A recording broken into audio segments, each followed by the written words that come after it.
Tom.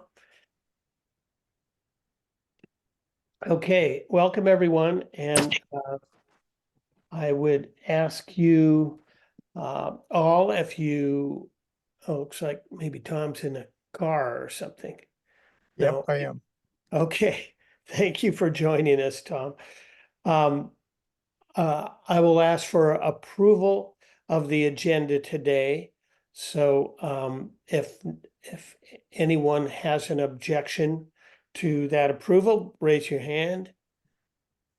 See, oh, you're objecting to the agenda? No, Oh, your hand went on the screen. I so know I put you all on my screen and said just you. I was just fiddling around. Okay, so Tom's positioning himself. Okay, agenda has been approved. I'm going to turn off my video while I get here. I don't want you guys to get too sick. Okay, thank you. Okay, so any amendments to the minutes of the February 5th meeting? Any edits or things? No? Okay. I will, barring any notice from you, I will no, if you do have objections to the minutes, please raise your hand. I see no hands indicated, so we'll approve the minutes for February 5th meeting. If anyone has a conflict of interest, please raise your hand. Seeing no hands raised, I declare there is no conflict of interest by members of the committee.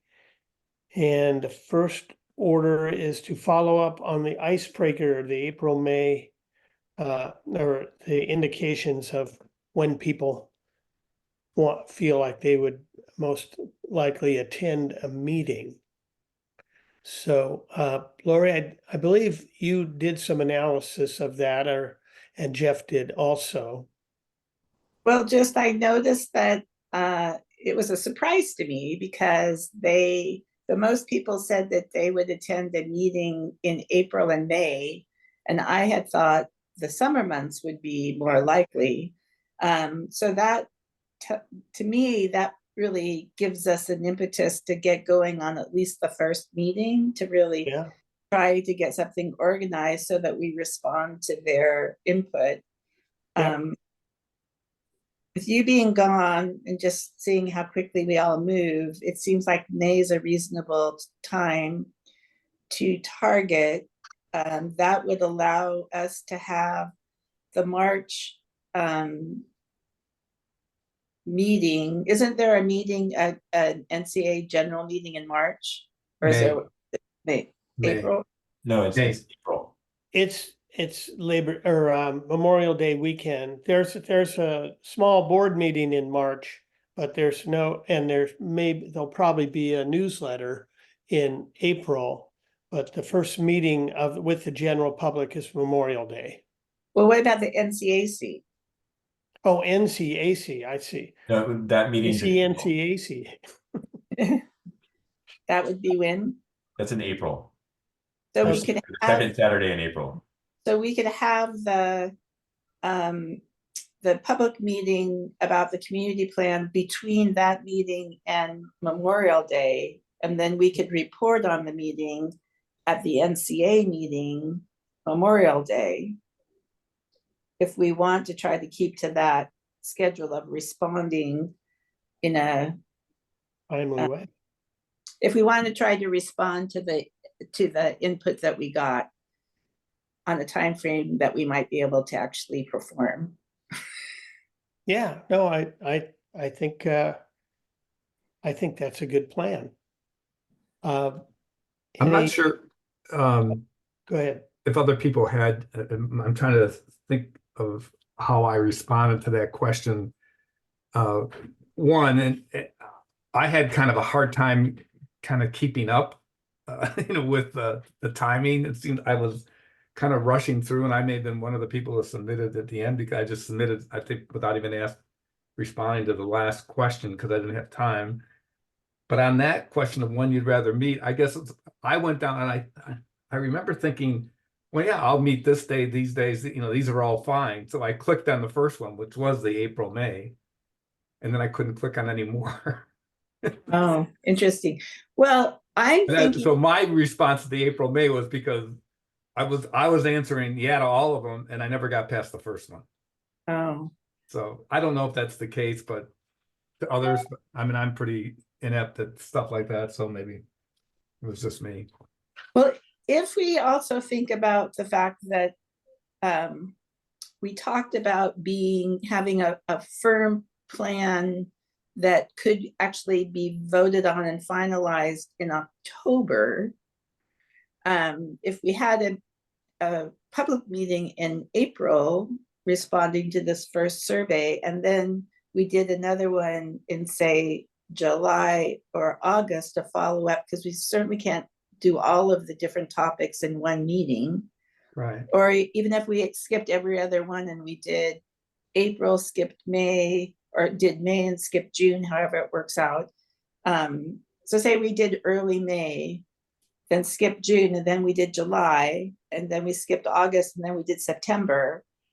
That could give us definitely 2 meetings and maybe 3 meetings to make sure that we covered everything that we think that we need to cover in a public meeting that's not just the NCAC or the NCA general meetings. And we could piggyback on the Labor Day meeting, and which we did. I know before, when we did the coastal hazards plan, we piggybacked. I think we either started before or after, I can't remember, of the NCA meeting and Labor Day. So Labor Day is a good weekend to do a meeting. Yeah, people are in town and Yeah. they're already coming to the one meeting, which is always, Robin's been very good at 1 hour, doing everything in 1 hour. Right. I kind of like your first approach, which was providing questions at the April NCAC general meeting and having a public meeting in May, which could be after or before the NCA meeting, and going on that kind of a schedule. I think we could do it. We could probably pull it off monthly. I don't know about every other. Well, Because, most people said they were attending by Zoom. So right, I mean, I think of it as being an in-person one, but the reality is people that are most motivated to get to the meetings in person probably are local. yeah, Right, which complicates it if we meet in conjunction with the NCA meetings. They don't do their meetings in Zoom, and I don't think there's a capability in the fire hall to do a Zoom meeting. I don't think there's Wi-Fi enough in the main room. Yeah, Sarah said that she's coming to the meetings and she's bringing that technology, so we don't need to worry about it. I don't think she's bringing Wi-Fi technology though. And that's what I think the fire hall doesn't have. I mean, Sarah has that gadget that kind of, you can run a meeting, a small meeting. I mean, if we had 100 people there, that would be very difficult, but we'll have to think about that. But I agree that probably almost like once a month, starting in April, we do something. yeah. And the April CAC, May, we'll do a presentation for sure at NCA, maybe have a community gathering in Memorial Day. June will be another NCA meeting, NCAC meeting. Maybe 4th of July weekend. August NCAC meeting, September NCA meeting. And then our committee gets to work writing this thing up. That could be a poll question actually in April. If it's better to coordinate these with the holiday weekends and have it be, Memorial Day, 4th of July, and Labor Day, that people could just expect that there'll be some kind of a presentation about this in person. Yeah. Or if being on a holiday weekend, everyone's just distracted by all the activities and family visiting and renting their houses and all the different things that happen, and that perhaps that's worse. I don't know. Yeah, I don't know. Well, that's why we're gonna ask the question, because I think it's a relevant question if people feel like I'm with my family, I'm all spread out and I'm not together. I'd rather have it on some day where there's not a conflict. Or other people may say, because I'm here, I want to do community stuff. And I So- want to see people in person. Yeah, so I mean, I think the in-person meetings might draw one crew and the other one's another batch of people, but as long as you reach them all and they can review whatever happens, that's the value of the recordings. If anyone ever looks at them besides the scribe, Right. but I know Lynn's planning on looking at it, but yeah, it's not totally clear. I mean, have indicated they're up for it and they're ready to attend. So I think getting right on it with the April questions that will be down this line. Okay, you told us these months, that's coming up. If we try and coordinate this with holidays, is that going to work for you, or would you prefer it on a quiet, otherwise uneventful non-holiday time? Another question I would like to ask when we're asking questions is, if it's not coordinated with a holiday, would they rather have it on a weekend or a weekday?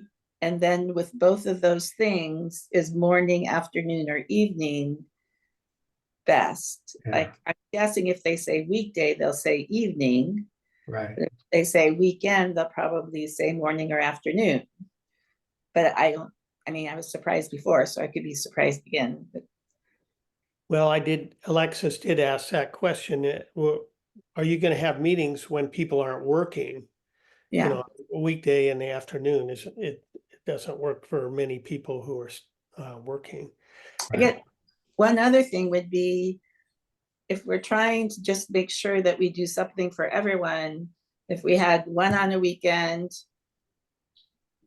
one in the evening, one on a weekday, one on the weekend, one in the evening, one in the afternoon, or something, like if they weren't all at 7 p.m. on a weeknight, or all at 9 a.m. on a weekend, then people could potentially attend at least one. So is the variety a good kind of a scatter shot of meetings at different times? Is that a good approach? Right, that's kind of an alternative to the let's do them on the holidays and get as many people as we can that happen to be in Nestwin anyway. It could be that Sarah has some observation about this question, because she certainly goes to a lot of meetings. She might have an idea about which is best attended. Okay, well, we can ask Sarah, and see if she has zeroed in on some things that work. You Right. think about what's the purpose of these meetings? One is, I think we want to generally keep people abreast of what we're doing. And there's much of what we're going to do that we're not going to ask for their feedback on. Like the history that I sent out. I mean, and we can talk about that history in a minute. What happened to the recommendations from 2001? There'll be other kinds of things. So if you think of so there's one thing about, that's the purpose of communicating, is letting people know what we're doing, how we're moving forward, what our timetable is. The other thing is to get feedback on things that we're really going to need to represent to the county what our community wants or thinks about something. So Right. what are those things? Vision and values, the ordinances, any changes. Anything else? Anything else, right? Well, if you go back once again to the poll, the two things people said they were most interested in was infrastructure and values. So the values is kind of a background to everything, but if you actually went to the first topic they were concerned about, it would be, you know, water, sewer, the bridges, the beach access, those were the things that were listed there, roads. And so I know we don't have control of a lot of that through ordinances, but if there were any ordinances, they had to do with those things. That's what people said that they were most interested in. Right, and they're not, and so a lot of that is going to be descriptive, like it is in the old plan. Here's what we have for a water system, here's what we have for a sewer system. Well, We but could address, we do have the option, which people haven't explored or have dismissed, of road districts and cooperation with the county to, if you have a project, talk to the county. They might provide the materials and you provide the labor, that kind of thing that's happened for a few streets in Nescoin already. So those are options that need to be aired to a larger audience to consider as answers to the questions of what do we do about our roads? You know, county doesn't have any money, so how are we going to fix our roads? Well, you take on some responsibility and you figure out your area that is your neighborhood, and you all decide together you're going to pitch in, and then what is the budget, blah, blah, blah. So there are ways to solve some of these problems other than just going, well, county didn't have any money, we're never going to so fix it. maybe, so the road, well, for part of Nescoin, of course, the South Beach has a road association. Right. The village doesn't. Other sections, you know, around the Nescoin don't have. I think Sahali has a part of their HOA. We have our same thing here, but so if we think, if there is a question, and maybe these are things that, you know, we should keep asking people questions. So maybe in April, that's one area we question people on. We give them 3 or 4 options about the roads in the village, in terms of a road district or a county, you know, whatever. Trying to think of, and that would include the beach access, which is always one of the areas which are officially county, technically county roads, that they don't maintain. We just got turned down for the continuing maintenance on the beach accesses. Yeah, by the transit money. Well, it's the Yeah, transit TLT money, yeah. infrastructure. They didn't give us money. But what if we came up, so let's keep asking, so that I agree that there's a couple questions on infrastructure. That's one. Buying the watershed's another one. That's infrastructure. Purchasing the watershed, own and operating the watershed, protecting water, and I can come up with some 2 or 3 questions to kind of get people's sense of what's going on there. Another one that I think in terms of thinking of the future is safety and security in the village. I think of that as kind of infrastructure.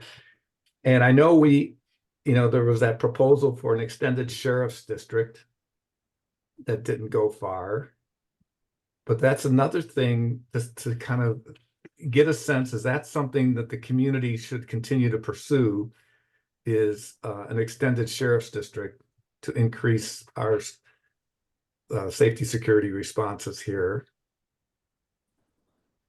But we could ask, those are a couple of targeted areas on infrastructure. But I think that, I think where there's gonna be debate, vision and values, and some of the ordinances, that if there's any changes that we want to make.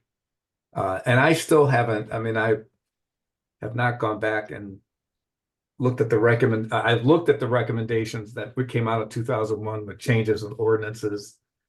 And to be honest, I haven't revisited the current ones to see if those changes were adopted or not, but We need you to do your homework, Guy. I know. Well, you saw the response I got from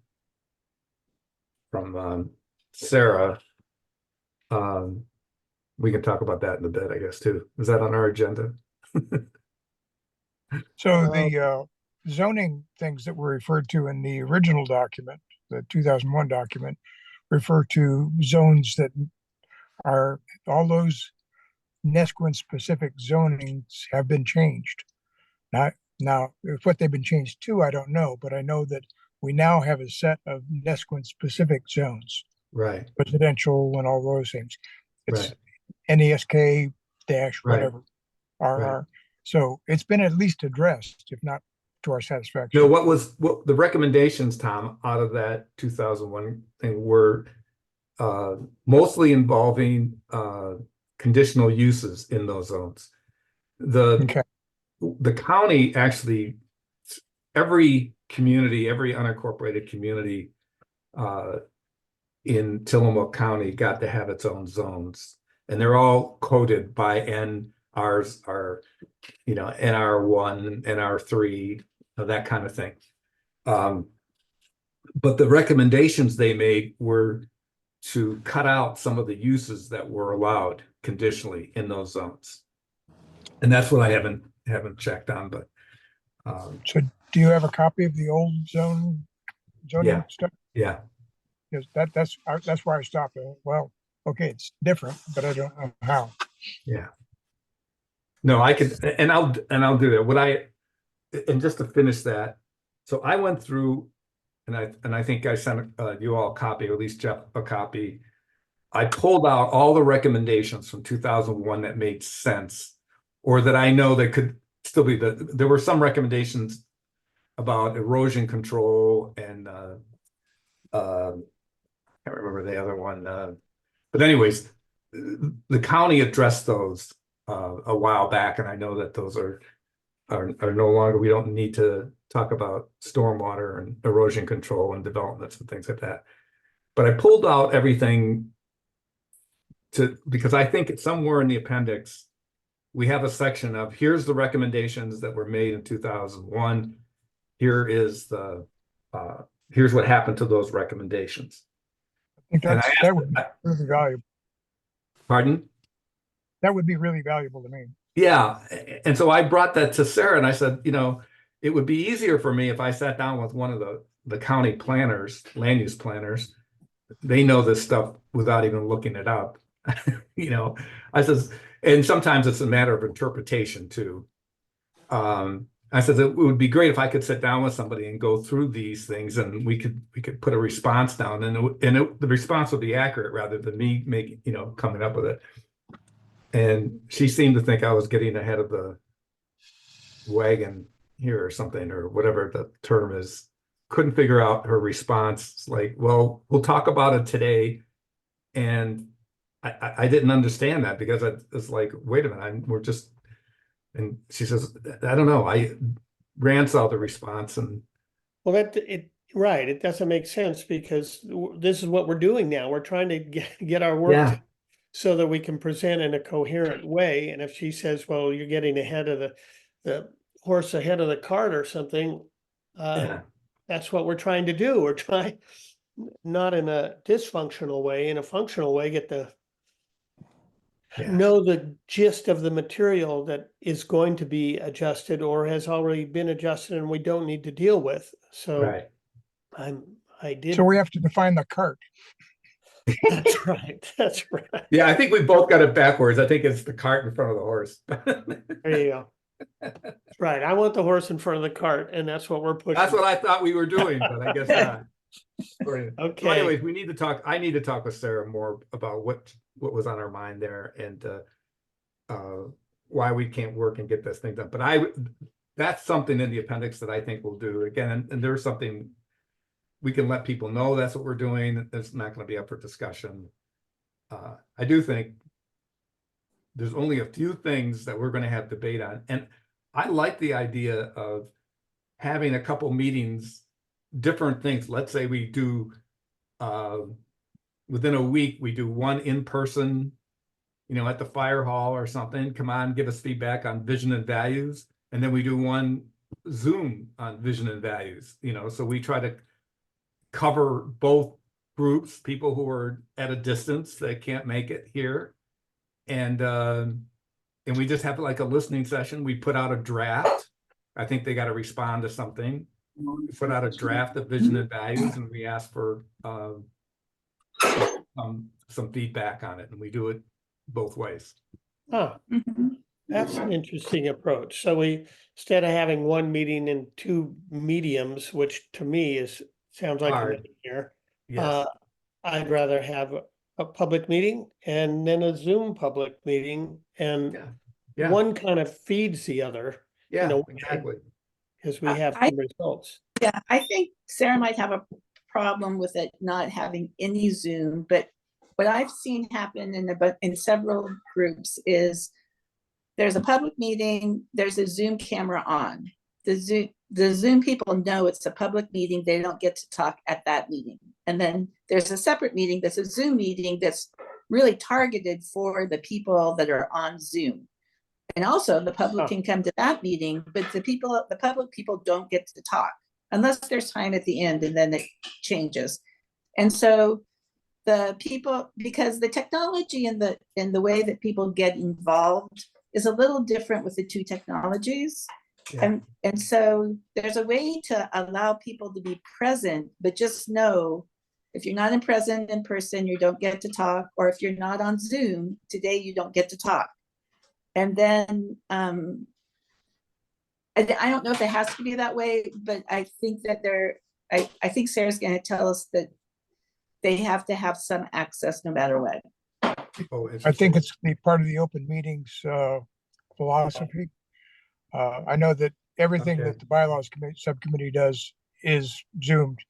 Actually, we don't have any, unfortunately, we don't have any face-to-face. I would really rather do it face-to-face, but we don't have any, we're not going to do it that way. But we are, as you may have seen the notice, we're kind of blanketing the calendar for the next month.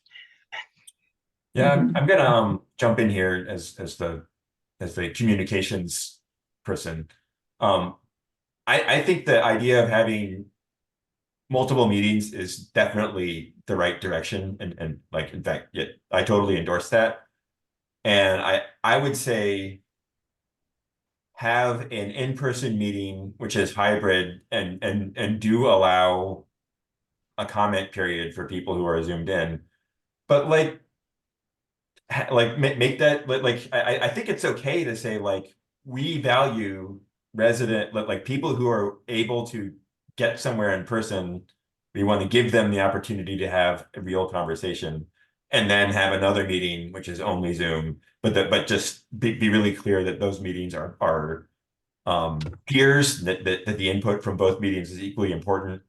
And I think another thought I was having earlier is, like you were talking about having meetings every month. I think that's a great idea because different people will be available to come in person at different times. Yeah. So if you have a lot of if you have 5 in-person meetings, just like once a month or whatever, maybe even a little bit more often during the summer, you're more likely to get more people. So I've attended several legislative meetings and hearings in the last couple of weeks. I do it on Zoom. I am told that I can't speak. I can only observe. And if I had questions, there's a thing there that I can send questions in after the fact. So I think if it's good enough for the legislature in an open public meeting law to have people just zoom in and write questions in, I think we can do it. I mean, it's granting access. I don't like the idea of people on Zoom at the end of the meeting. We're going to go to the people on Zoom for questions and then have another almost like another mini meeting and try to communicate with those people. I think that we'll give them a Zoom meeting. My guess is some people will observe the meeting. We can always record it. They can watch it before they join us on a Zoom meeting. And if they have questions they want to pre-submit, they can do that. We can give them information to do that.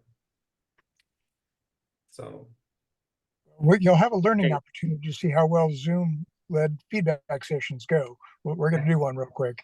So, all right. my suggestion is if you want something with a little excitement, do the membership one.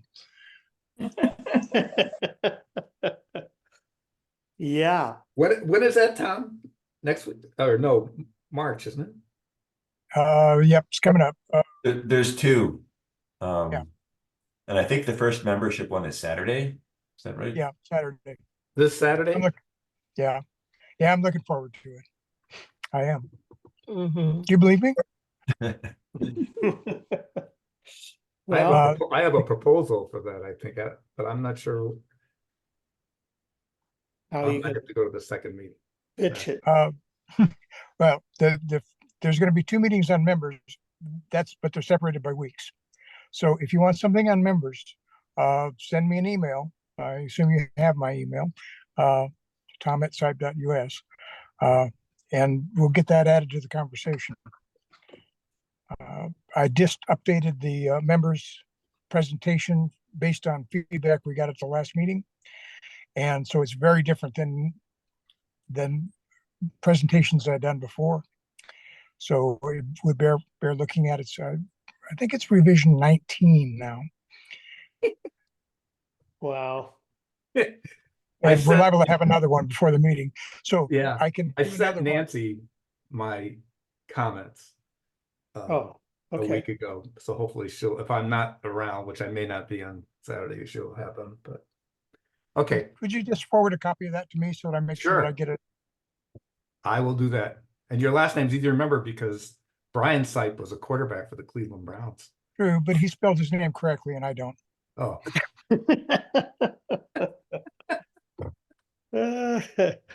So it won't work, guy.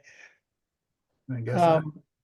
So I hear us saying that we'd like to have a pretty lively schedule of meetings.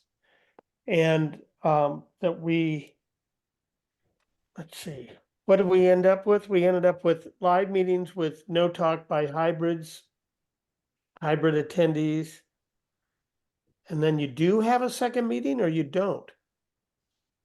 I thought the last comment was I think you have to have, well, you were saying you went to the legislature and they didn't have a follow-up meeting that was hybrid.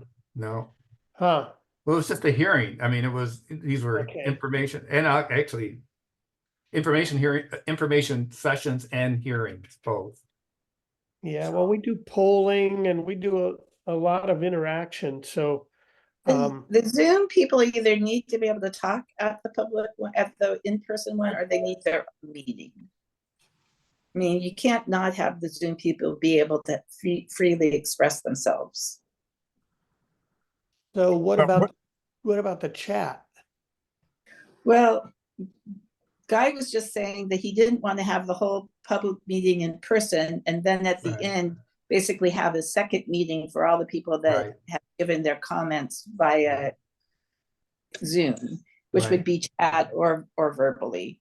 And so what I'm saying is if they can't in real time give their comments, we need to have a meeting especially for them, especially when you look back at the poll. And even though I was pleased that I think it was like a quarter of the people or something said they were going to come in person, more people said they're coming by Zoom than in person. Yeah, So we definitely have to really give them a way to communicate.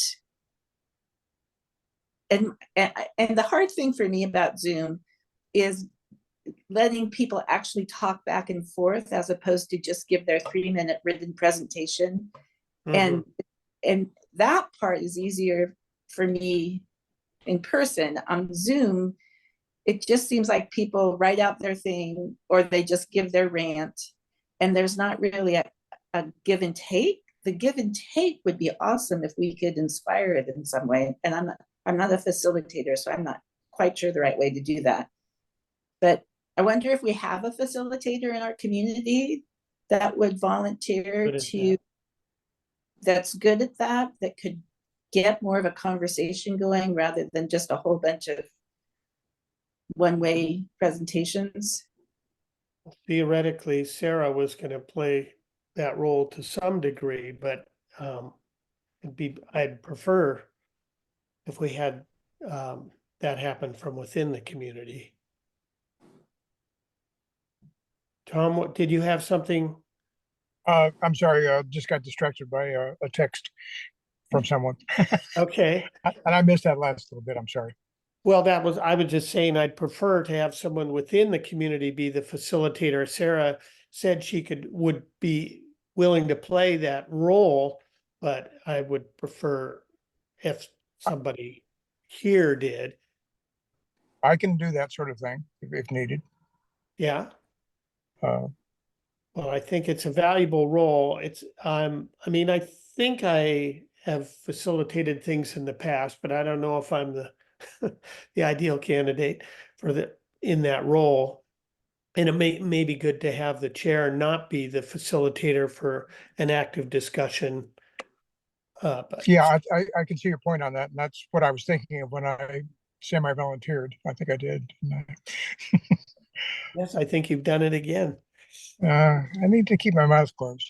I need to write, not talk. Write, not talk. Well, I will still consider that an offer Okay, fair enough. and we can revisit it when we get closer um, to the So, actual. Tom, Yeah, we'll- go if ahead. you were the facilitator, do you feel comfortable both in the in-person and the Zoom Sure. forum? Yeah, Or would, Okay. if there's more than about 5,000 people, then I sort of get there, but less than 5K, I'm okay. Good. Okay. Well, that's I great actually to, have done that, but yeah. Well, I believe you and this process is really gonna turn on how much people feel they're engaged and they're heard. So I think it's a really important part of all these meetings is to somehow get the dialogue and you know, the subjects thoroughly out there so that people by the end of the conversation or the meeting feel like that was aired, that was worked through, and we have some clarity by the end of it. And that's the job. That's the tough job of keeping it going on a valuable, lively string of comments that end up with some result. So, or give we'll us, get some education this week and see whether or not that works well. okay, great. All right. Saturday, we'll be there Saturday for the lively membership discussion. Oh. Okay. Any other comments on this subject? And I'll revisit this I guess I'm still the scribe until somebody steps up. But I won't be here for 2 meetings, so somebody's gonna have to carry the ball. And I don't want to hear from you, Tom. You got enough. You're carrying enough water at this point.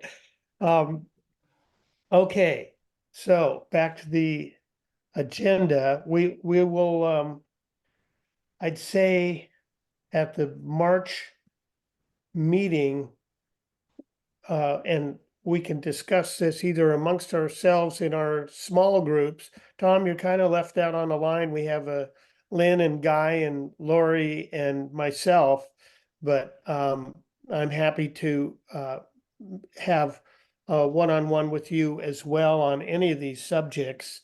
He came in after the pairings, but I can pair with anyone another time, however that we want to make that function so that you're able to discuss things with others.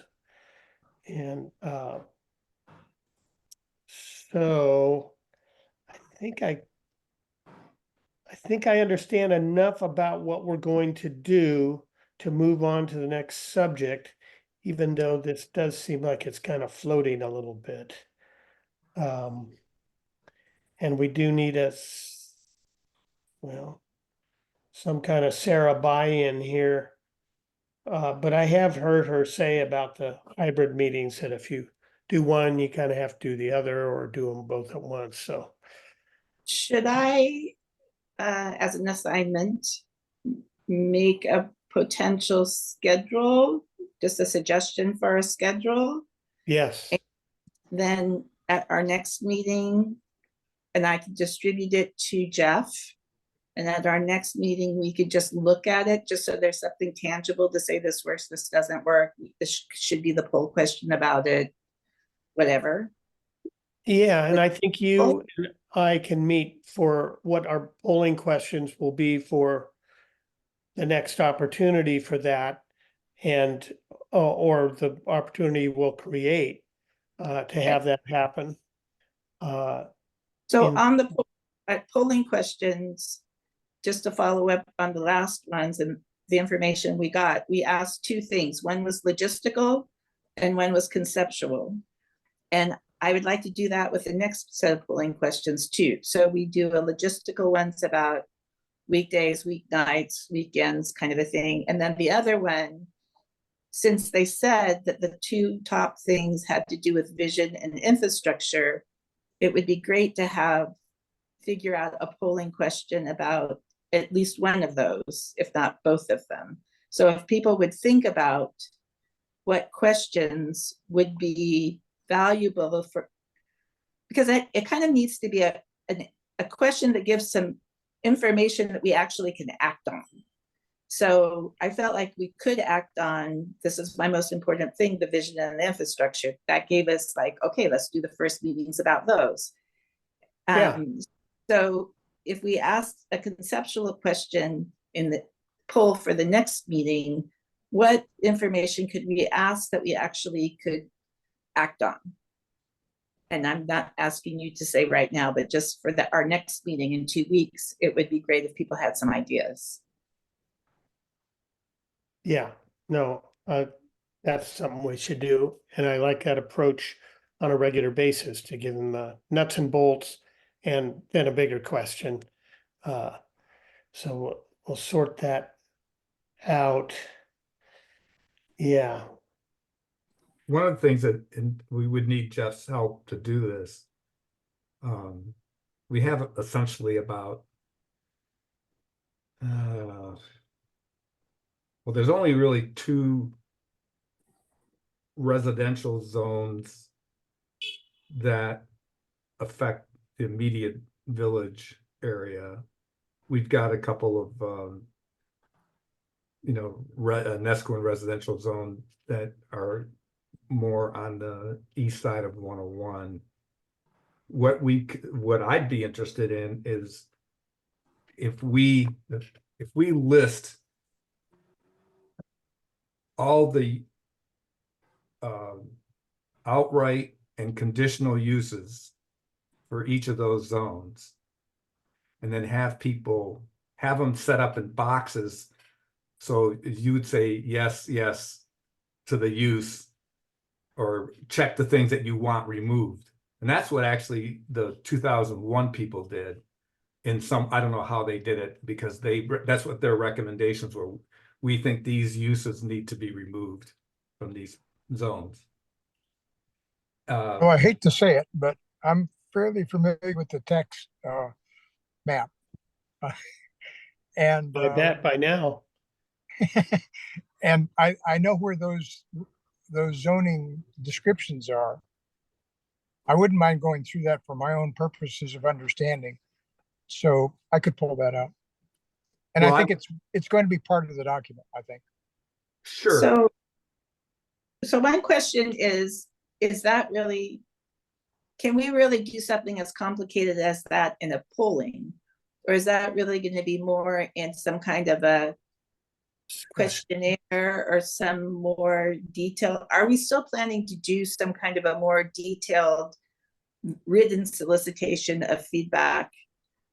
Yeah. It's more than just the polling of people that happen to be at the meetings. And it seems like something like that is something that you would want someone to have and say, oh, what do I think about this? And have a moment to like talk to their family members or their friends. Yeah. What do you think about this? What does this really mean? Before they answer. The polling is kind of an immediate, like, I don't know, it's not knee jerk, but it's like just immediate reaction without really No, thinking it I through. get that. It's a good point, Lori. So what could happen is at one of our meetings, the public meetings that we do, the both in person and Zoom, is we could go over all the uses and answer people's questions. So if you see a conditional use for the property that you're on now, Lori, is I think that you can have a cemetery.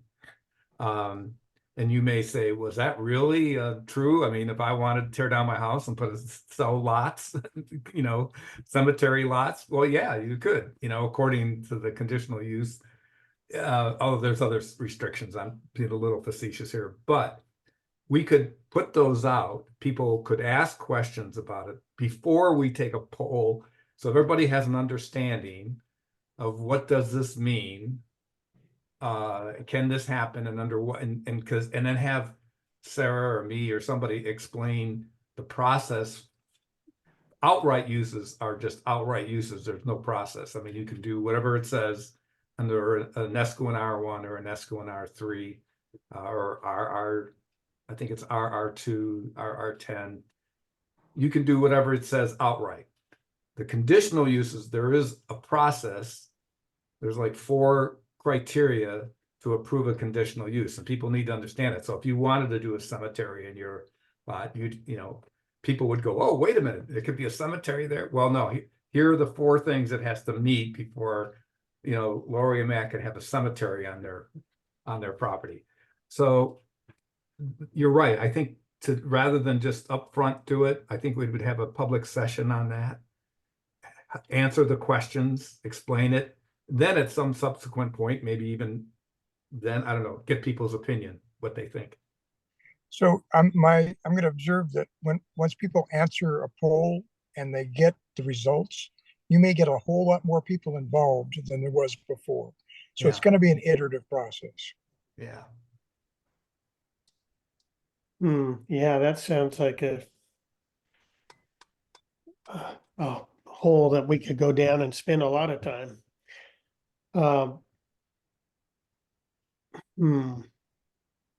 Well, I think if, Lori, let's work on the schedule and the subject matter and some of these polling questions.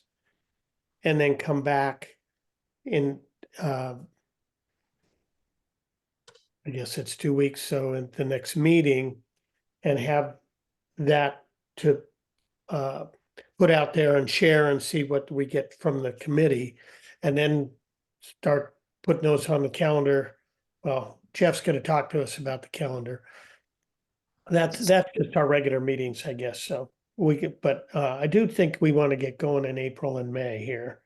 With some substance in the questions, and some good feedback on both concept and logistics. Fran, are you here next meeting? No, I don't think I will be. It's the day I travel and I'm just getting there, so I don't know what kind of shape I'm gonna be in by 11:30 that night. Okay. Laney's took 23 hours to get Yeah. to Marrakesh. And the flight from Lisbon was only an hour, so that's 22 hours just being in airports and all around and crazy. But I mean, I'll have my computer, so if I can join, I'll join. If I think I'm functional enough, I'll join. But I think somebody else should be the chair. I could attend that meeting, but I'm not sure.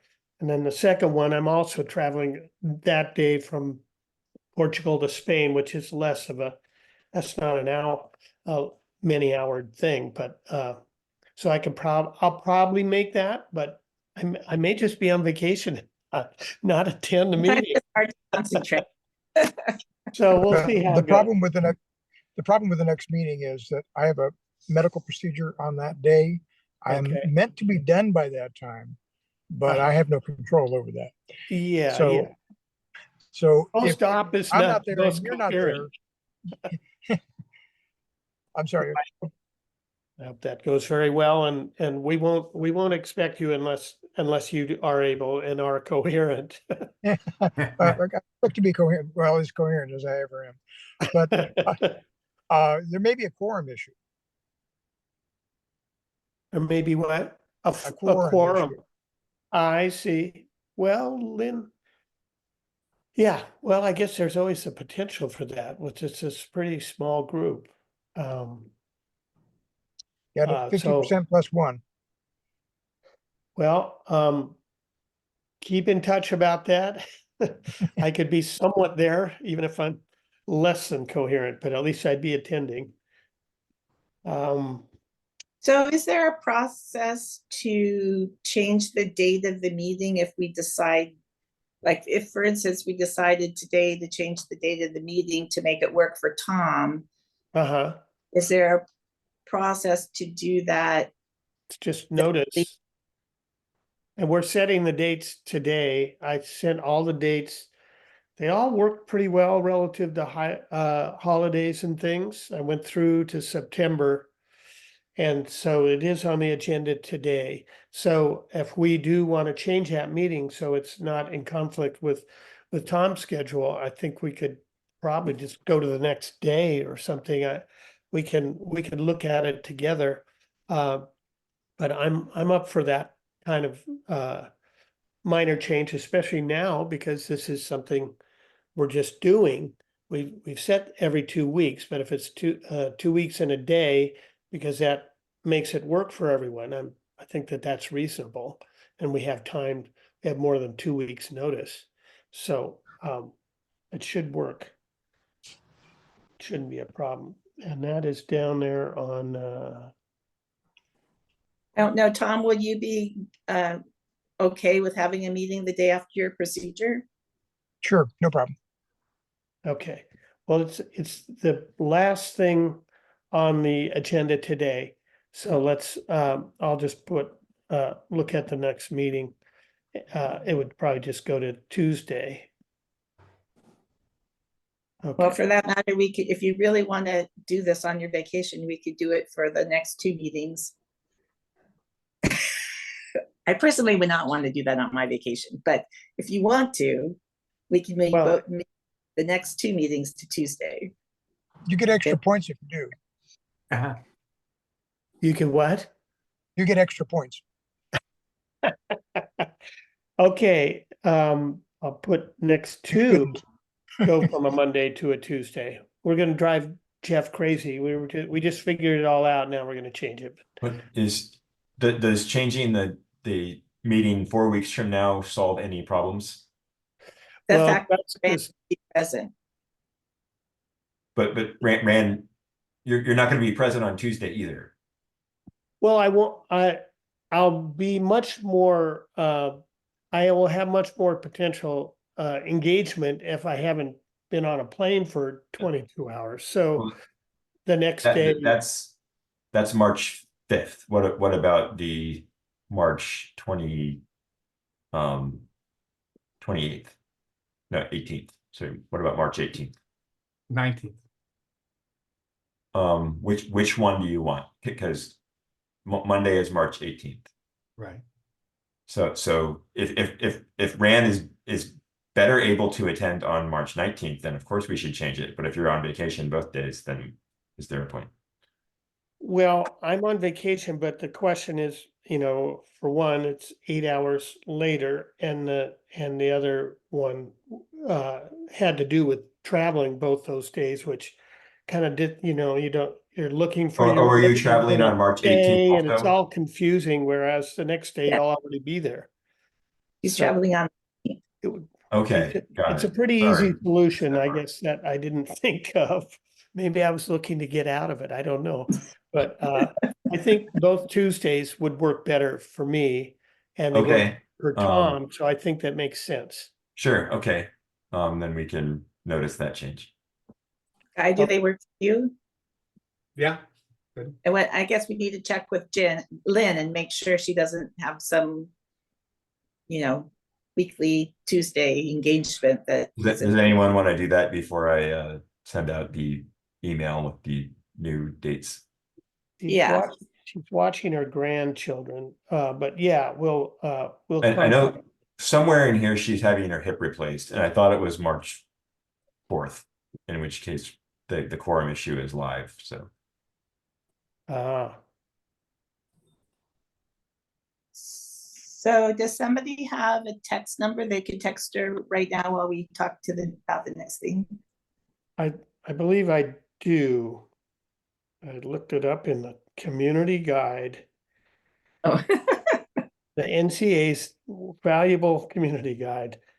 Okay, I'll do that. Why don't you guys start on, next thing on the agenda is Guy's 2001 recommendations.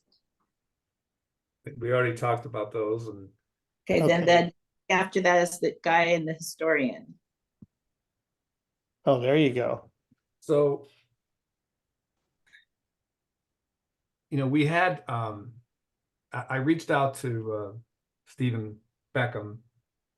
And he mentioned at the last meeting that Rand and I attended a lecture of his about the history of this area between the Salmon and the Nestucca, and between Salmon and Neskowin, actually.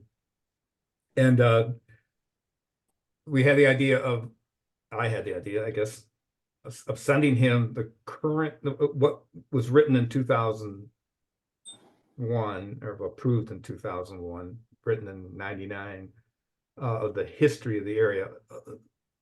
A lot of it actually attributed to him, statements from, I don't know if it was an article or a book that he wrote about the history of this local area. A lot of the Native American pieces, which he is certainly an expert on. So I, with Rand's permission, wrote him and said, would you look at what was written in 99 as a history of this area, and what you've learned subsequent to that time? Do you have any thoughts about editing it in different ways, or new information, or whatever? He wrote me back and said, why don't I just rewrite it?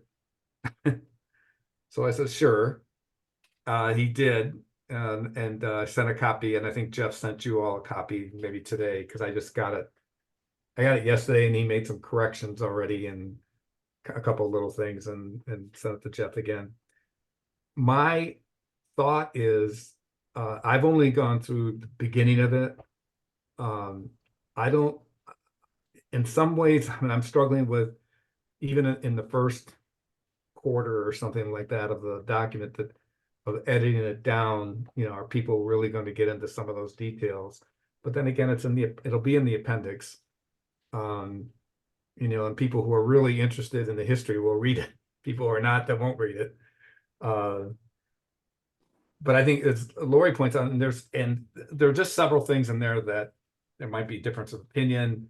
I sent a copy to Alex Sifford, only because Alex also attended the lecture, and he wanted to see what Stephen sent me, and Alex came back and pointed out a couple of things that should be changed, different, might be different opinion, little things like, there's new ideas about how the ghost forests were formed, that kind of stuff, So anyways, so my intention is to compare what Stephen wrote with what was written in 99, check with a couple of folks who were involved in that history, make sure that, and so kind of edit it, and then make sure Stephen's okay. I just don't, we're not taking everything he wrote as, okay, we'll just cut and paste it into the document. I think there are some things that need to probably be looked at, or maybe edited down. So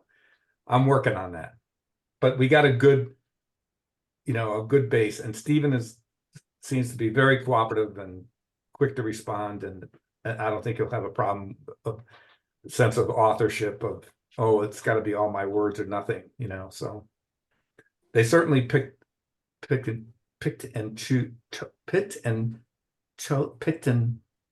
Chose. What's the past tense?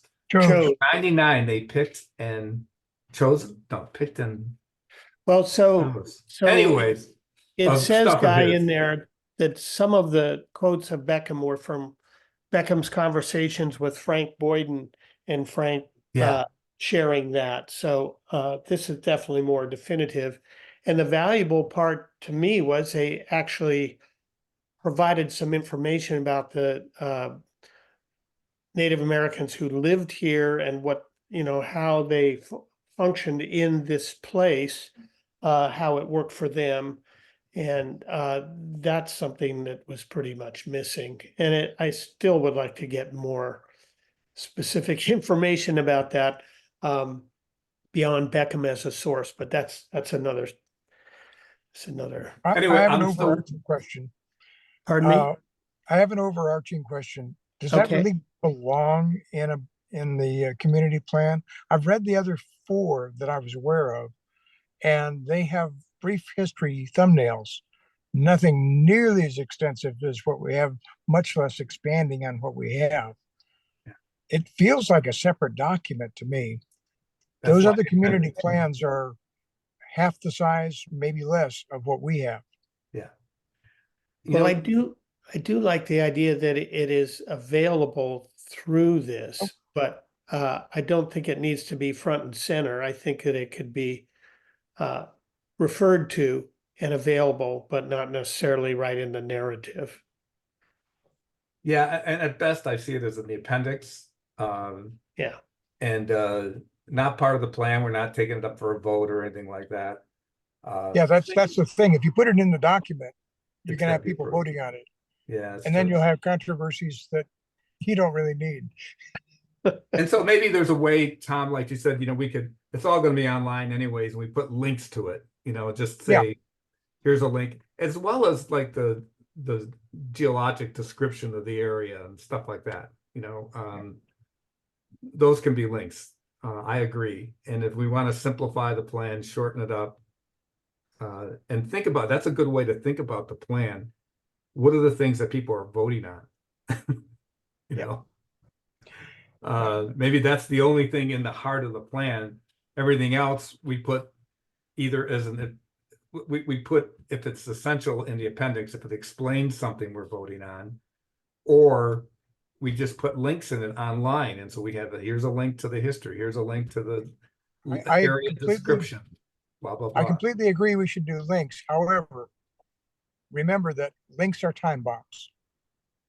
That means every year this document needs to be reviewed, make sure everything still works. Yeah. So you don't want dead links in the document. Dead links. I don't think I've That's heard a lot of of that overhead. phrase, Tom. Dead links. Okay. But Well, good point. So it could be that we could refer to the PNP, which would then have those policies and procedures. We may be able to work it out such that we don't have too much maintenance on it. And Yeah. probably Jeff can address that if he wants to, but That's good. have to be very aware that we put links in there. That's good. that- Good idea. Does that mean that Jeff has to renew every link on every agenda and meeting notes and everything every year? Because there's No. a huge number of No. them. No, for agendas and things that are timely, that doesn't really apply. But when you're talking about a document which is fundamental to the organization, you should maintain that. Yeah. So essentially, like the last community plan lasted 20 years, 25 years. And if this, and I guess the expectation should be that this one will also last on the order of 2 decades? No, No? 2 decades ago, nobody would have known what a website was. Right. And 2 decades from now, who knows what like, Yes, and so- this document hasn't kept up with the times, and it Okay. probably needs to. There should be some plan us in a Because that's You know, hard, right? 3-year Because plan, 5-year plan. the most like I would say as long as the NCAC is so there's two things that could happen. One is the NCAC could be dissolved before the next time the plan comes up, Fair in enough. which case we'll stop paying for the website and that will all vanish. And the other would be that sometime before the plan is revised, we just decide to throw our website out and make a new one for some reason. Like the most likely reason being that we've completely lost the password and can't get access to it. The ephemeral nature of digital yeah. life. Right, Yeah. but I mean, that kind of thing totally happens, and it happens in like officers come and go, people move away, people die, and so that 20 years is a long time. So I think as long as we have the website we have, like if we put a document on there, it's going to stay there because it's much less likely that someone's going to take it off. But there's two cases where either the NCAC entirely goes away. Then it will disappear, even though the community plan will remain on file with the county, or we lose our website or throw out our website for some reason, not realizing that we're throwing out these supporting documents because Fair people enough. like we could all be gone, and in 10 years or 15 years, whoever's running things could just be like, we need a new website. We have all this garbage. Like, what's the history for? I don't know. So So fair And enough. after the tsunami, Nescoin could be just a large bay. We won't need a community plan. Yes, the overlays will look And different. that's going to be those people, those of us who live up on a hill. Oh, that's right. You Yeah. write your own But- plan, Tom. but like our houses may still be here, but we may not be able to get to or from them without a boat. Yeah. There you go, on the fjord. Yeah. I'll have oceanfront property. Yeah. Okay, moving forward. That, I'm not sure what was resolved there. I think all the points were good at that in general. As we think about what's in the plan that we submit, are things that are relevant to the issues of the plan itself. I mean, and things that people are making decisions on. Things that are extraneous, like descriptions of the local area, history, those kinds of things. We can facilitate getting those done. We can put them on the website. And I agree with Tom. Even putting them in the plan as an appendix still has to be voted on. And we don't want people arguing about the history of Nescoin holding up our plan. So I think those are all good things to move forward with. And so then I think and I know Lynn's not here, but Lynn was putting together a table of contents, and I think working with Tom a little bit as to what the plan is, is going to look like structurally. And, this is, it seems to me, kind of really relevant to that. And maybe at our next meeting, if we can get a hold of Lynn or, Yeah, so it's putting this into a voicemail, don't do that. I mean, into a text. Damn it. I hate when it does that. Her surgery has been moved. And so everything, all the appointments attending to it, they've moved, and she won't know till tomorrow, but she's not having surgery on that Monday after all. So So I looked at Lynn's outline, and I think it's a good solid one. I could start to construct a document with the proviso that things which are supportive move to an appendix or move out from now into an appendix, and then structure along what she outlined. It'll make the document easier to read. Yep. Oh yeah. that's great. Yeah. So one thing to go back to, just to think about with this whole history thing, if we keep it in there as an appendix, if what we were kind of tasked with was to revise what's currently there and not start fresh, And if we don't think the history is the most important thing we're dealing with, it's more of an aside. How much time we want to spend on getting the community involved in the history, and actually how much energy we as a committee want to spend knowing how many more important tasks there are. Maybe we should just keep that in perspective. Yeah, I question whether just doing a minor update is what is appropriate. That's a very difficult document to read. It's kind of scattergun. And I didn't get that last part. if we, Current- it's Are you talking about the current kind one? of scattergun. Current Oh, one, yes. yeah. And if we decide it needs to be changed, I think that's our decision. She can recommend we don't do that, which would be easier for the whole process if you could just do a red line on what's there and change it. But there's a lot of fundamental things that changed. For instance, what Guy pointed out is some of the things have been done, and we should acknowledge what's been done and point out what hasn't. I'm And talking that's about completely history. different. I was talking about just the document with the history. Yeah, I mean, that's part and parcel of reorganizing. You take the history out and you've changed the document significantly. So we're already not there. I thought your point earlier was that you think the history was appropriate to be in there at all and should just be a link to some other thing. I thought your Yeah. point was to just take the history out.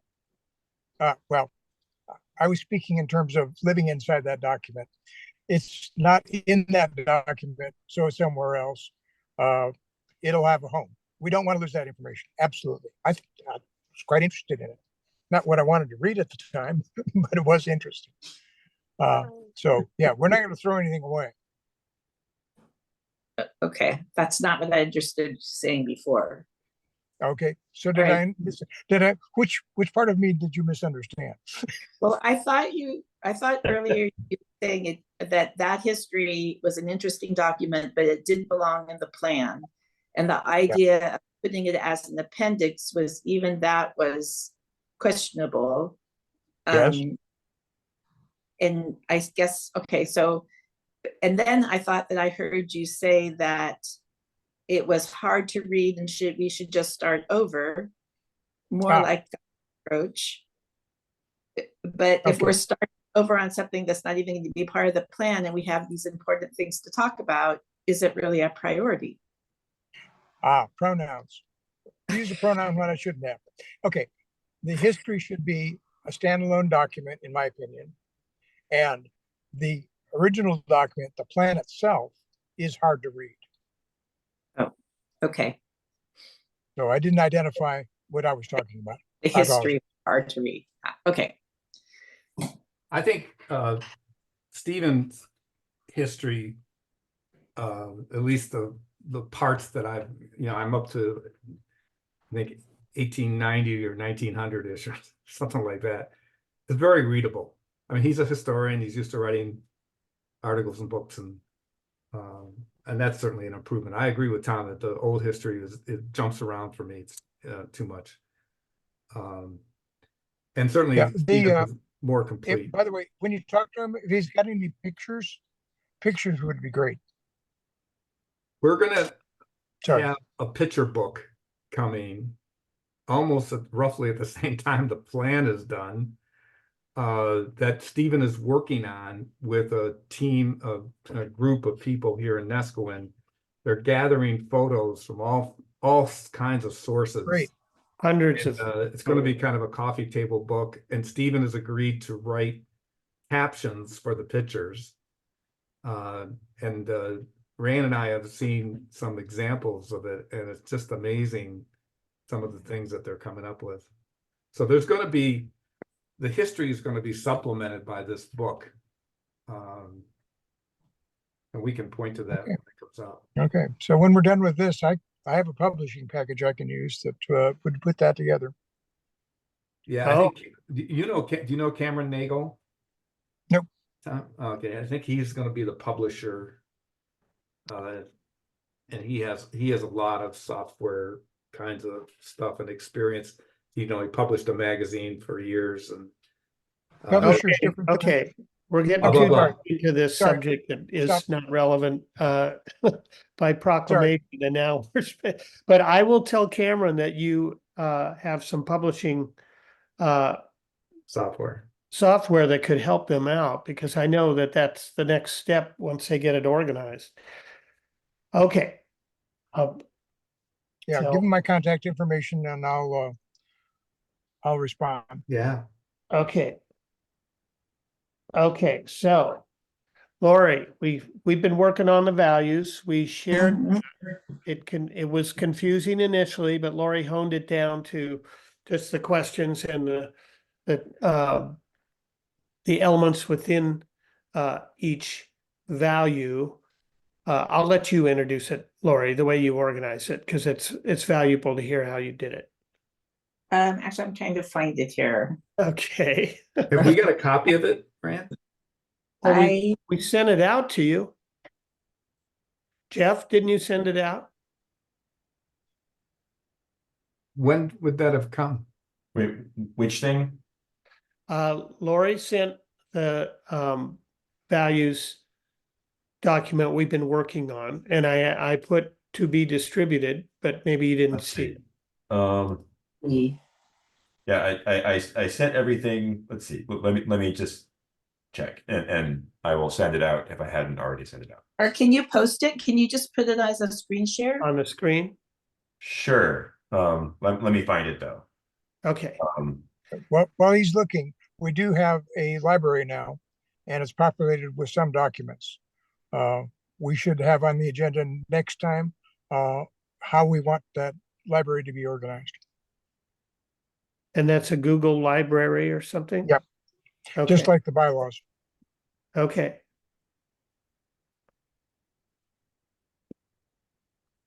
Yeah, I saw you pointed out it's time we have a library. Starting to get documents. So I organized a edit that just takes the original values that were in the 2000 whatever one, or the original, the base plan that we're going from.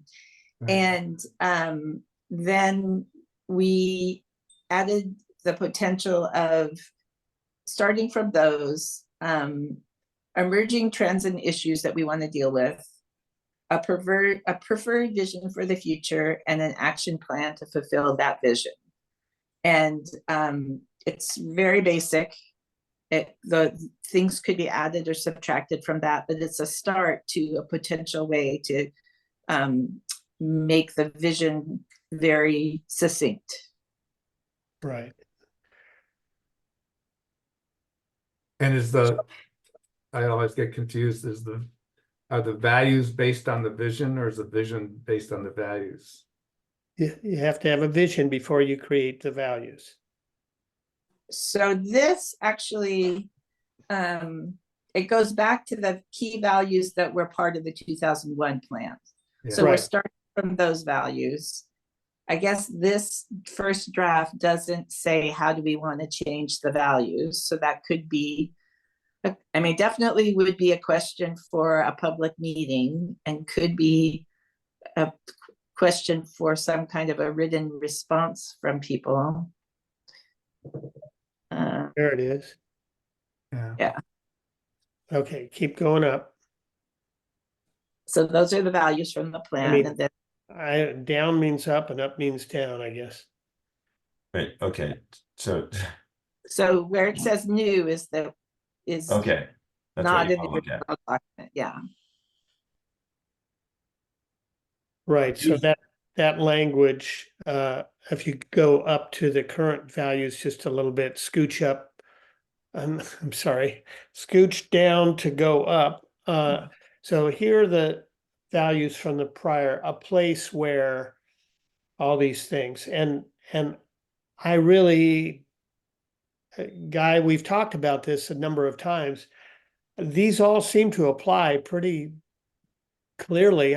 They're kind of hard to disagree with, even because they're all positive attributes and things. So just to get that a place where is the is the way it's stated. So then if you go, should I say up?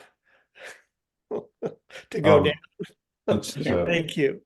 A place where these things happen. So these would be the kind of statements of the values.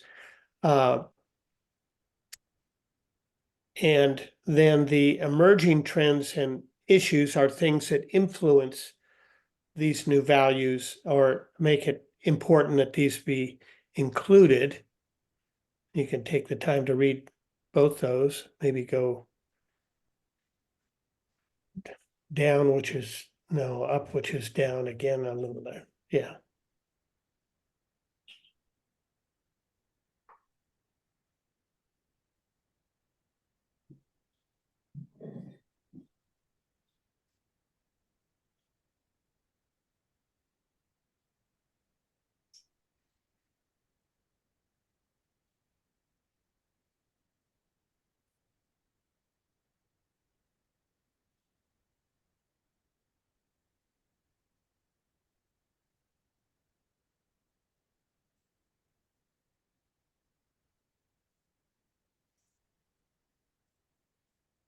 Maybe scooch a little more. Oh, well, yeah, we didn't have those last three.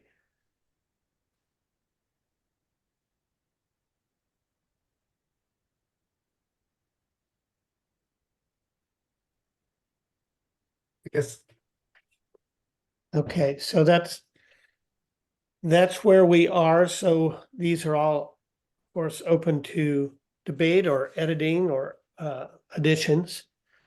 But it gives us a way to approach it with membership that allows them to see, kind of where they come from. But again, I would just add these as the updates and the revision to the existing values. Because the only thing we needed to take out of the previous values was single family. I think Lori did you say private? Or was Well, that I think I did not add the word private. I would just say residence. Personally, it's a residence, whether it's a rental residence, family? an owner occupied residence, vacation residence, it's a residence. Okay, Private to me actually was I don't think that's the best word personally, but it definitely people understand that word. Jeff, could you send the document to us? I did it already. Oh, you did? Okay. Yeah, so check your mail. So I guess for next time, we'll go over this and we can make comments and things. Yeah, just let me know when you're ready to stop sharing. And it looks like this is just an image or something. I'm not sure how you included this, Lori, but if you can make it into a Word doc or something that we Yeah. could, yeah. That was from an email that I sent to Rand. So Yeah. I can send just that one thing easily. Okay. All right, if you're done, I will stop sharing. okay. Yeah, so if you could go through that and see what your feelings are about the different and about the different specific statements, but also about this as an approach to the membership to say, these are the things that exist in the current plan. These are some considerations, and we'd like you to go over those to develop the revisions, but this is our proposal. So, And With Jeff, does somebody have this in a document? I mean, I'm with Jeff sent me sending the- it to Jeff right now as a Word document. Okay, great. And I Tom, can I'm just gonna stick it somewhere and you can rearrange it later when you have bandwidth. That doesn't sound good. Then stick it somewhere where Tom will be able to find it. So Yeah. my general comment to Rand when he sent me this Oregon visioning process. I can't remember the full title. well, it just gave me a place to start. I didn't, Right, and I went through that and went through the vision values statement that we had. And I came up with obviously a different conclusion than Rand, at least initially over email. And that was, to me, it was making the argument that we should start afresh. That I know our charge is to edit this document, but boy, vision and values seem to me so core. And 25 years, the last time this was done, and reading that document, Rand, that you sent, that Oregon visioning thing, it just said, at least the way I read it, is you really have to have a sense of the community today rather than basing everything on what was said 25 years ago. So anyways, that was my general thought. And I know well, values themselves are actually supposed to be pretty long lasting. yeah, I think they got the But the 10 population has- commandments and they got a couple other ethical statements that kind of aren't time based. They're the more, population has changed, Rand. I mean, we are a different community than 25 years ago. And I the don't values experience it that way. don't in and of themselves don't change, but the communities change and their values, the ones they select to follow, change in my mind. But we're not I- supposed to be starting from scratch. We're supposed to be revising. And Go that's ahead, the- Tom. And that's the argument to just edit these. Yeah. So Um, I think it is our choice to be editors or rewriters. I mean, I don't believe we could be dictated to. But aside from that, the observation I was going to be, I did study 4 other visions from unincorporated communities in Tillamook. And each and every one of them had some mention of business. And that is noticeably absent from ours, maybe on purpose. But if we have 20% or more of our real estate is actually owned for the purpose of a business, I wonder if that's still an omission we should keep. I don't know. I don't have an opinion on it. I'm not an STR owner or ever want to be, but so they are a part of the community. put Yeah. my officer hat on and insert myself into this discussion here. Somebody else. So vision and values in this context is a expression of and step towards expressing land use preferences. Like the Nesquin community plan does not need to say anything about high school sports or anything like that. It says things about, we want a quiet town. Like we don't like, or it says in coded languages, we do or don't want apartments, things like that, or uncoded. And that is almost certainly changed, or or certainly the question needs to be asked. Do the people of Nesquin today feel the way they felt 20 years ago? Because I think Guy is 100% right that we can't assume that people feel the same way about land use related values that they did 25 years ago. Yeah, When- and it's not about land use. That's one of 4 things that our purview is, by the way.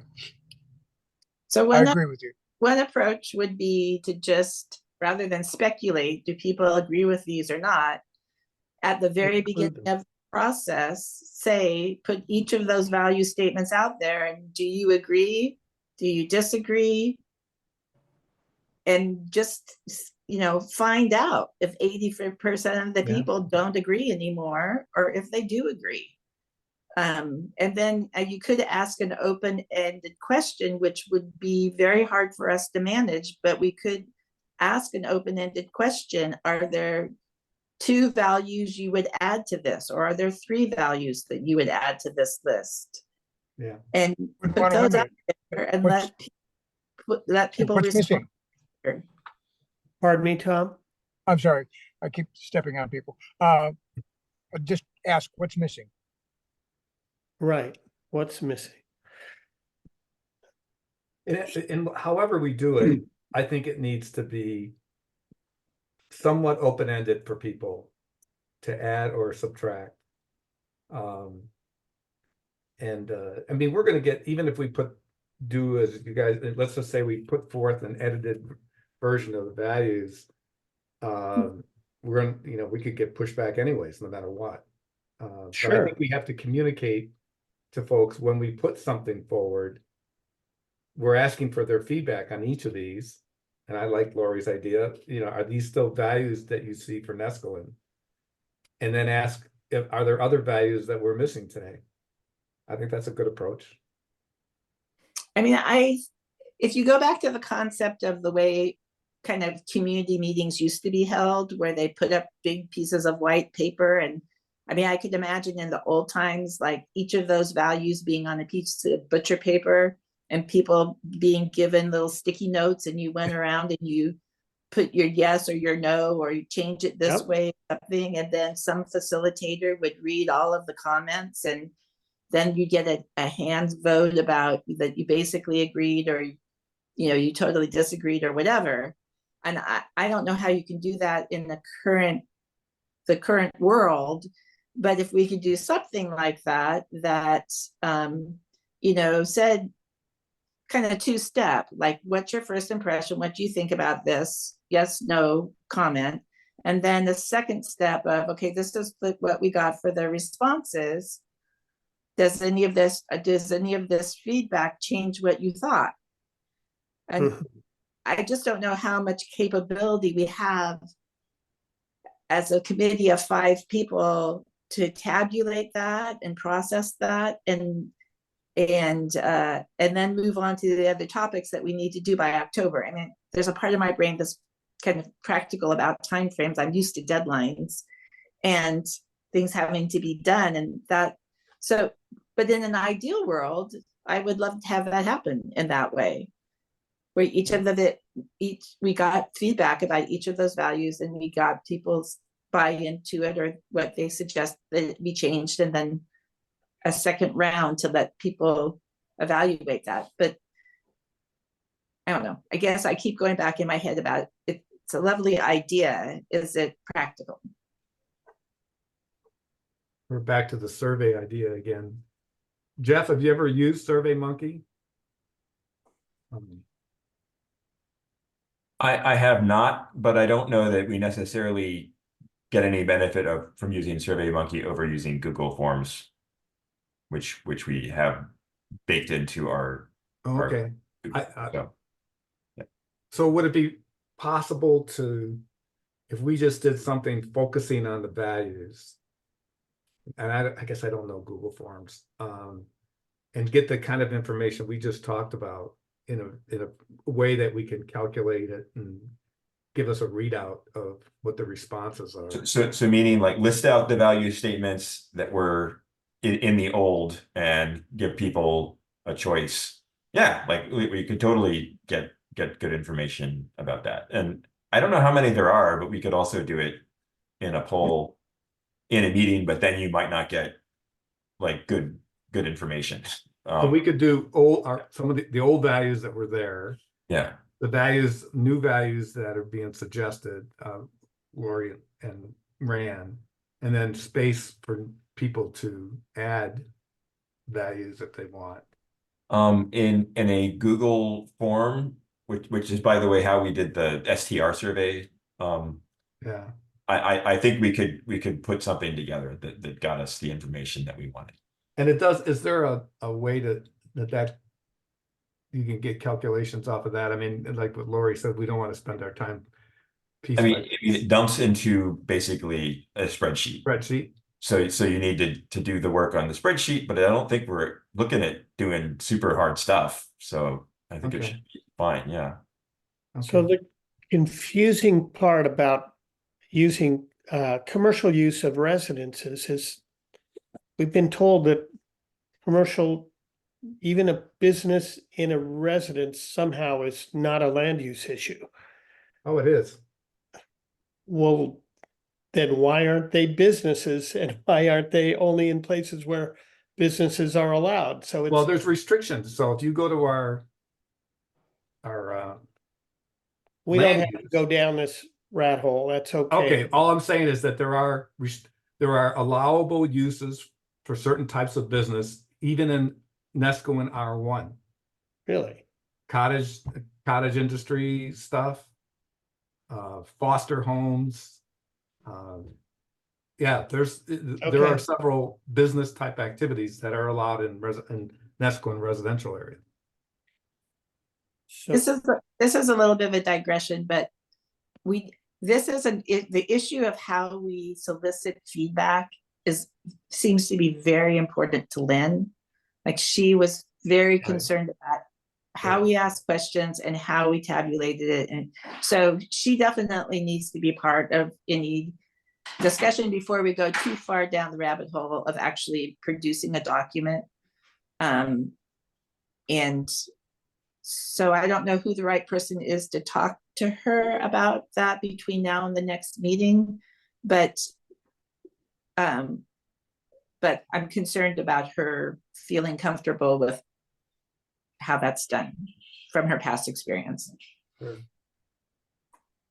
Well, Laura, you might be the Rand's getting ready to take off, and you guys worked on the vision statement. It seems appropriate to me that you have a conversation with her and relate to her the conversation we're having now. Okay. She'll go back and listen to this anyways, I think. Right. Right. So I asked her to listen to this video and then call me. Right. I'm happy to have that conversation. And that then is would great, Lori. I just wait till the next meeting to summarize things, or would I send that to Jeff, or what would be the result of my conversation with Lynn? I think you should summarize it and have Jeff distribute it so we understand it, we're prepared for the conversation. Okay. And, Okay. and Right. just to let everyone know once more, everyone can send other people in the group email, just if you're sending a group one that you don't want to turn into a thread to keep it all in the up and up, just BCC everyone. And if you're not comfortable doing that, then send it to me and I'll do it. So my email program no longer has BCC. Okay, well, hopefully Lori's. How could, it just makes no sense, but it's not there. I don't know where it went. Okay. So do you accomplish the same thing if I just send it individually to each person? Yeah, you can do that if you're up to it, and you can send it to me and I'll BCC it. But I'm just trying to foster a culture of self-sufficiency. Just Right. just like avoid sending emails to the whole group with everyone on the 2 line or the CC line, because then someone might just start replying all and you'll be having a meeting about something you shouldn't be having a meeting about. Okay. Yeah. So once we get organized in terms of the library, what we'll be sending is links to a document. So that'll be pretty straightforward. It's what I do now in the bylaws subcommittee. And now, although I haven't done it, I can send a broadcast of the link, since probably I will have to talk about access, but I think right now, if it goes through me, I can do the distribution with the blind copies. So if you have something to post, send it to me. I'll post it, and then I'll send out a notification to the committee. Thank you. Subcommittee. Okay, well, so we have an action plan for that, and Lori's gonna get a hold of Lynn regarding her criteria for any kind of questions and polling and how we're gonna pose these questions, especially about businesses in neighborhoods. So that will be an important verbalization of that question, whatever form it takes. Okay. So any other observation on that subject? Are we ready to move to creating working documents? Okay, I guess we'll move to creating working documents. I believe that's That's Tom and Jeff. Is that how we're doing this? I have, I've got a copy of a PDF of the current plan that I Okay, have highlighted that has several what I think are dispositions. And I sort of got exhausted towards the end, so I haven't done dispositions on everything. But I've gotten good direction from this meeting in terms of consolidating history, consolidating visions, relating to actions. We'll need to talk about structure of the document next time, but we can go either depth versus breadth. If we say all of our values and then give all of our visions and then relate them to the values, and then the goals relate them to the visions. That's the way I've seen a couple of them do. None of them been completely well organized, my humble opinion. Sorry, but that is a way to progress, okay. and I can So, start tearing apart things and having them as separate Word docs so that we can look at them. And I'll okay, have a directory structure that reflects the structure of the document. Then we can change it around as people get comfortable with how it needs to be put together. and you said Lynn's document was very helpful, I thought I will take that as a way to start that process. okay, great. Okay, well, that's dynamite to actually, I'm not sure of our content right now, but it's good to have a document that tells us what content needs to be filled in, so. Yeah, And that's there is a little. Yeah. So thank you. Okay, I volunteered to do that because I won't be doing anything for the next 2 weeks anyway. That was sarcasm. Sorry. I was gonna say, like, that's not what I understood. Okay. Um, okay, that's the summary of that process. So, let's see, we're down to, presentation. Public comment. Yeah, public comments. So Barbara Barb was go off the here. line. Is she still on? She left. She left. She left. Okay. So we have no public comment. So, from what I can tell, Lynn's doesn't have her schedule yet, but it's not going to be on the day that we thought it was going to be. But so it seems like we could shift one day and it would facilitate potentially my participation, and it would facilitate Tom's participation and probably Lynn's, given that she's not having that surgery that same day as Tom. So why don't we move the next two meetings to Tuesdays? And then we'll go back to Mondays. I wasn't aware of any conflicts when I made it, a few weeks ago. So I sent you those dates, Jeff. That was probably not a very valuable format to give it to you, but that's what I had. So I gave you the dates. It's all good. Okay. There's Okay. there's one other thing to mention. It's just that on the 19th, that's the day that Sarah's doing the SDR meetings. I don't know if other people care about that, or that's a lot of meetings for the five of us. If we're attending both of them, I'm fine with it. But I just wanted to alert people that I think her meeting starts at 6. I think her meeting is supposed to be from the 6 to 7 on that. And ours would be from 2 to 4. Yeah. Well, I would say that unless people are presenting at that meeting, but being observing it would be the option of the Well, committee. 4 of you are here right now. Does anyone have a problem? No. Okay. Okay, no. All right. So let's Jeff, you are tasked with notifying the community what will be Tuesday, not Mondays, for the next two meetings. Okay, Okay? in March. Your March meetings are on Tuesdays. Yes. So, I guess for as far as reporting to the executive committee, I mean, I'm gonna write up these minutes for this meeting.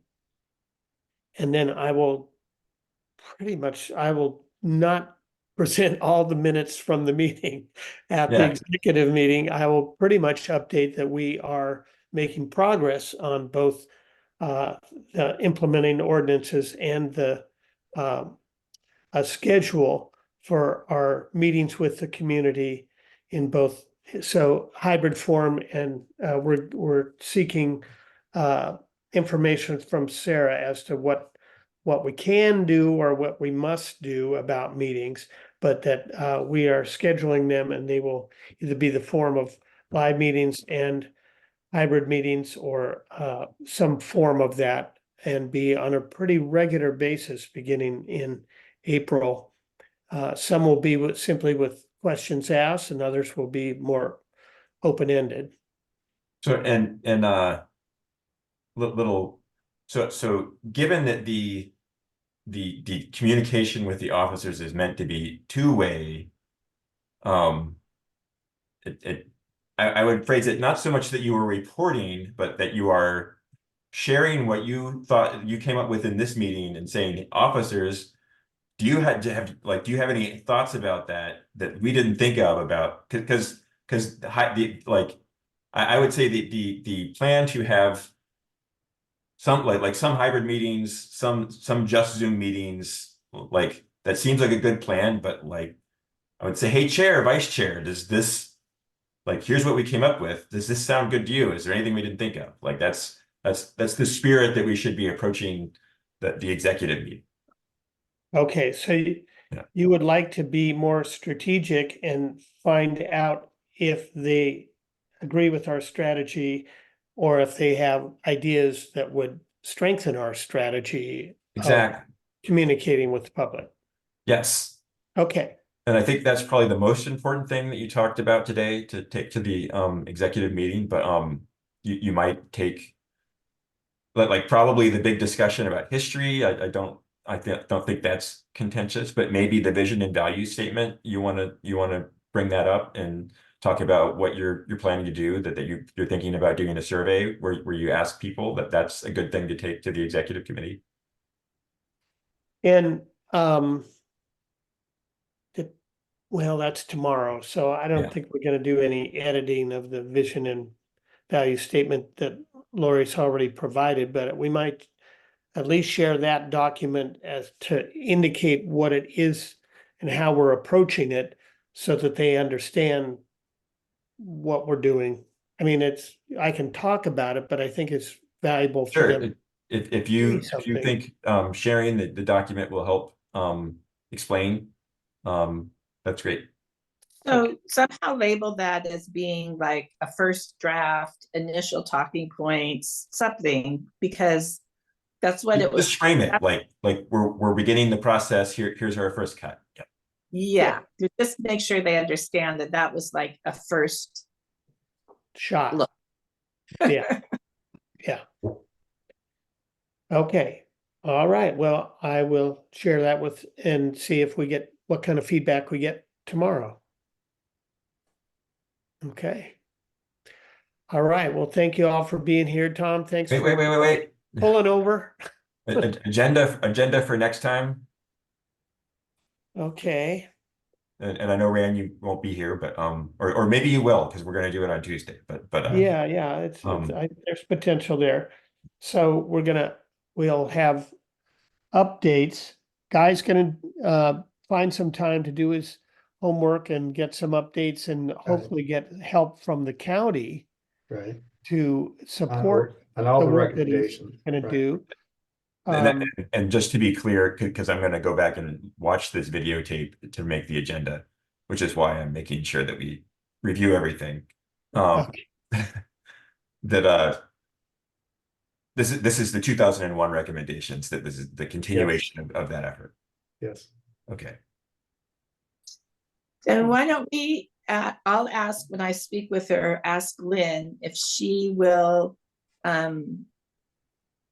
talk to the whole group about what her concerns are about the way we reach out, and use that vision statement as a potential example that she could use for us as one of the first things that we reach out about, so that we have something tangible that she feels comfortable about talking about how we would get that information.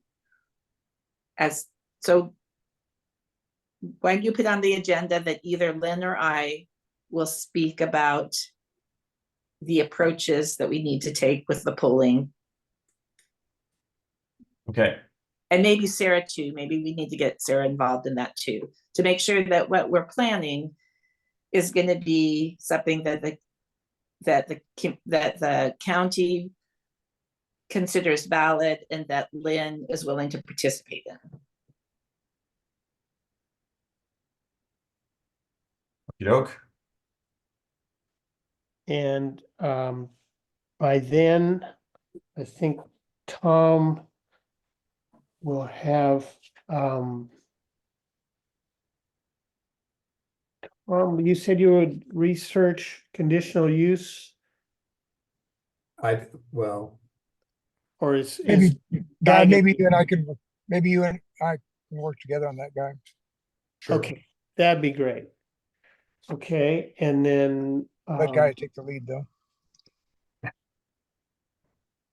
You know, I'm almost of the thought, kind of like what you're doing with the values, is to put forth kind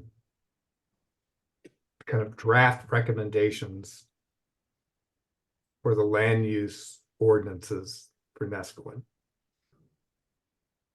To give some, I'm Or- torn, you know, between giving people, here's what is today, do you have any thoughts about change? Or here's ideas for change. And I'm going to be real, not patting myself on the back or whatever that term would be, but I don't think there's anyone in the community that knows more about land use ordinances and how they're used and how they play out with the county than me. That would be tooting your own horn. Oh, thank you. Yeah. Tooting my But own you're horn. probably right. no horses or carts involved. here. No. Yeah. And I have seen things happen in other communities that I kind of make mental notes saying, I do not want this to happen in Nescoin. Tierra del Mar is like number one on my list of a community that didn't pay attention.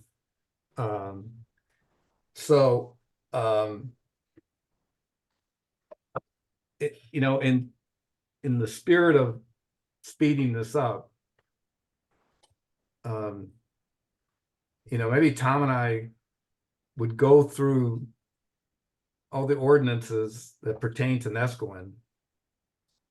And some were changed as a result of 2001. I mean, the building height along the ocean was changed as a result of 2001, and that became the standard for the county, by the way.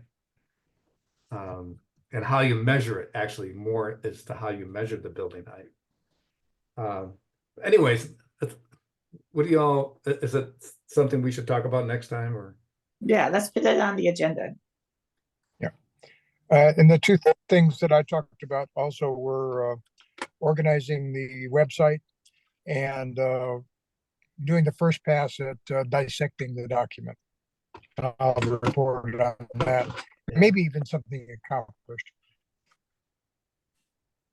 Dissecting the document. And I think that covers it.